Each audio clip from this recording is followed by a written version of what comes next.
Good Thursday morning, everybody. Chris Allen here on this July 13th and the Sam channel, Facebook, YouTube, Instagram, and Twitter, all sponsored by Ace Hardware Marketplace. I'm leaving Weatherstick in the blue because things have slowed down even more from what we discussed yesterday about the arrival of rain here in the area. You see a big area of rain that is now over the Boot Hill of Missouri and moving in across the Ohio River and the Mississippi River into far western Kentucky and southern Illinois.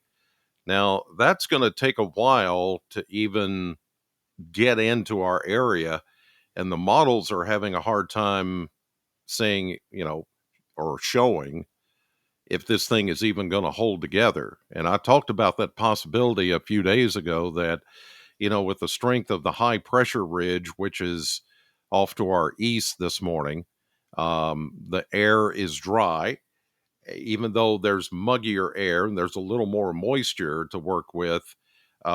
Things remain kind of capped off.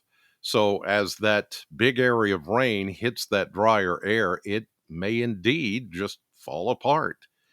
And by this time this morning, I was looking at the real possibility that we could have some showers and thunderstorms here, but that's not happening. And that's why these things are just so fickle to even forecast or predict. It is going to be one of those days where we'll just have to wait on the arrival of rain. I think it's still going to happen, but it may happen a lot later than a lot sooner. It's just one of those situations where we've just have to wait and be patient on when the rain is going to start. But it's still going to be, once we get into today, any place, any time, splash and dash, rinse and repeat kind of weather as we go through the next several days. Now, I will tell you that it is muggier this morning, and it is a lot warmer too. You can just step outside and it just is thick. Look at these temperatures. Kentucky Mesonet Network showing mid 70s pretty much everywhere except for the far east, and even upper 70s, close to 80 degrees, even at 5:10 this morning as I record the podcast. Pretty warm, and it's pretty humid. So we've got an approaching cold front. That's going to help be the trigger for some of the showers and the thunderstorms that we're going to see later on. So we just got to give this a little more time to bake, if you will, and bake before things start to pop around here. But there could be some, as I've said before, some little boundary that's laying out there that we don't see on the maps and the models that with enough heating could trigger some showers and thunderstorms. I'm going to leave the chance in the forecast today. It's going to be a kind of a 50-50 thing, but better odds of rain as we get on into the weekend. All right, let's take a look at the 10-day blender. And this is where we put all the models together, and it comes out like a blender. It comes out like this. And you kind of get a general idea what the next 10 days are going to feel like. Yesterday's high was 91 officially in Bowling Green, and that was just 1 degree warmer than the average of 90. So we're pretty much where we need to be temperature-wise for this time of the year. Tomorrow we'll be back there like today, tomorrow. Saturday, we're going to see a bit more, in fact, a lot more rain coverage, it appears, with a stalled front over the area. So we're going to go mid to maybe upper 80s, then back into the low 90s the next several days after that through much of next week. And then we go back into the upper 80s for this upcoming next weekend, not this weekend, but the following weekend after that. So temperatures you're not going to see a big change at all in temperatures over the coming days. Well, let's take a look at the model map. And I got to tell you, before I even dive into this, that, like I said, the models are just having a very difficult time parsing out how all of this is going to play out, although the models do show that the complex that is fired up this morning just to the west of us that I showed you on radar, they're showing that this thing is going to fall apart. So it's like one of those, it's perplexing. It's one of those situations where, yes, it still could happen, but most of it is going to be where you see it here, southern Missouri, northern Arkansas, and kind of heading more south and then southeast.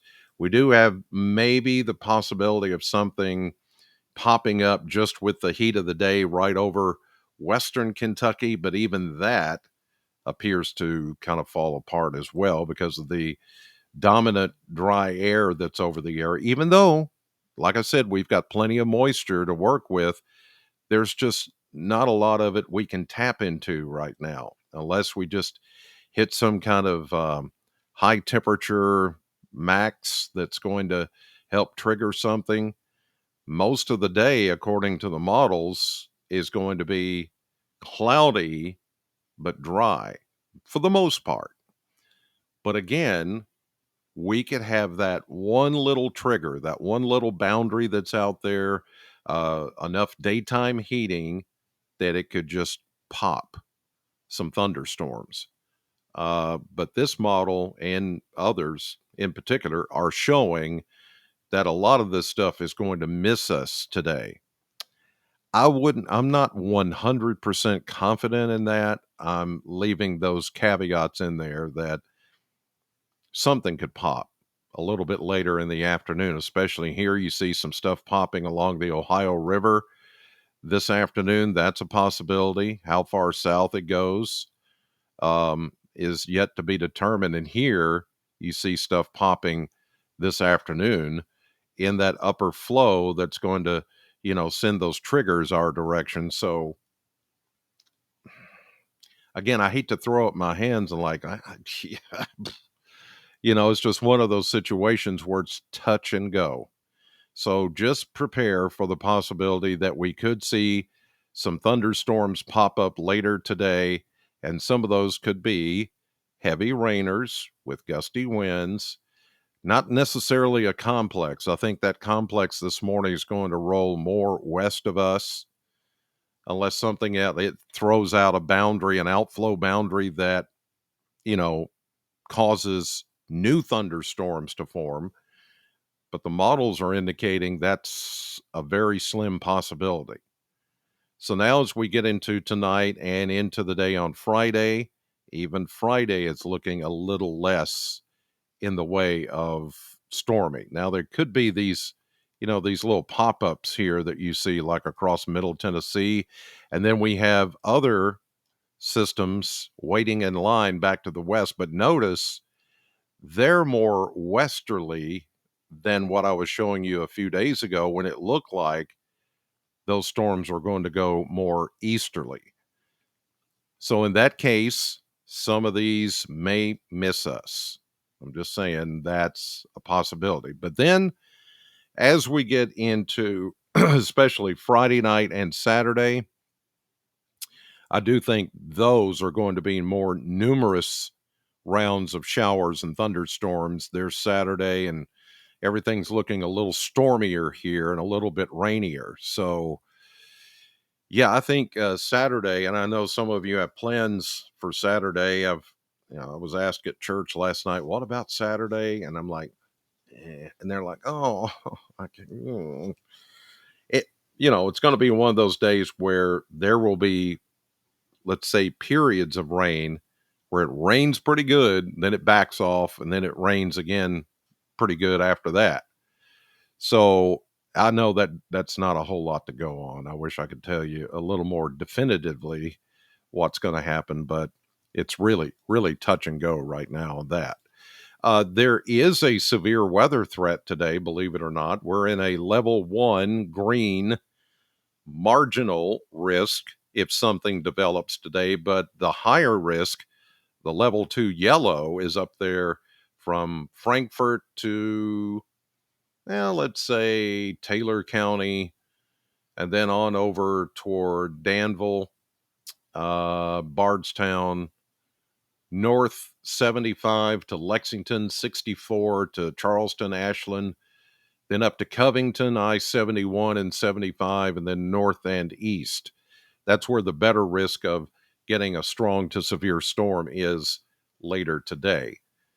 So again, but if nothing really develops here, then we're not worried about any kind of severe weather risk. This is just if we get something triggered by an old boundary or daytime heating, something could get strong enough to throw down some damaging wind and some very heavy rain. But other than that, um, there's not too much of a risk. It's not a very high threat. Let's just put it that way.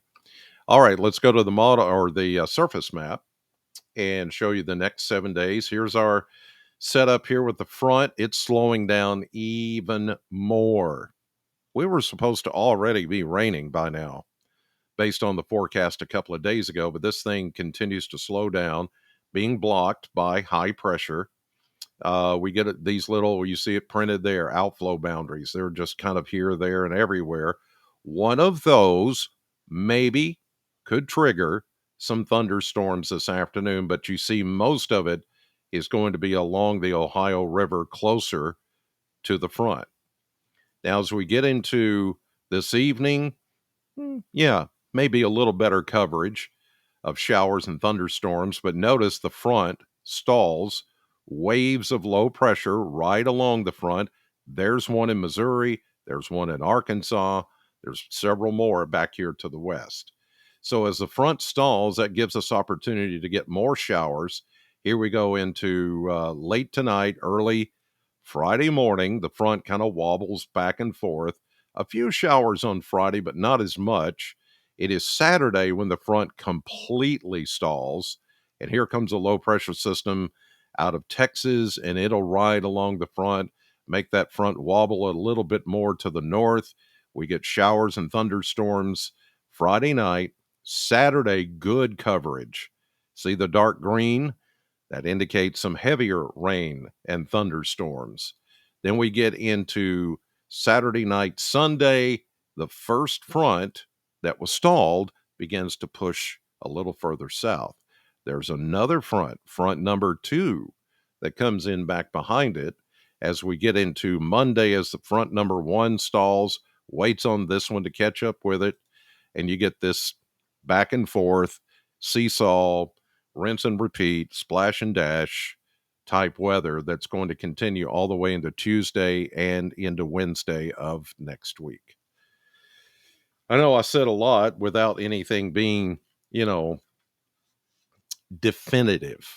And that's why it's a forecast. This is just, I'm giving you the information as I see it based on what's happening right now, the pattern that we're in. It's very, what I call wonky. It's very wonky. It can't make up its mind. It's fickle. Fickle. We have a lot of fickle weather systems that hit us in the summertime, and it's just really hard to pin down. But just again, any place, anytime, showers for the next several days. The best chance of rain is going to come, unfortunately, on Saturday. But then even into much of next week, we're looking at daily chances of rain in the forecast, or at least showers, without very little change. So I'm going to say scattered showers today, 50% coverage, high around 90. That'll do it for this edition of the podcast, headed to the radio station Sam 100.7 to do the morning show on your radio 6 to 10. I hope you'll join me in the meantime. God bless you. Thank you for watching. Have a great day, and I'll see you on the radio.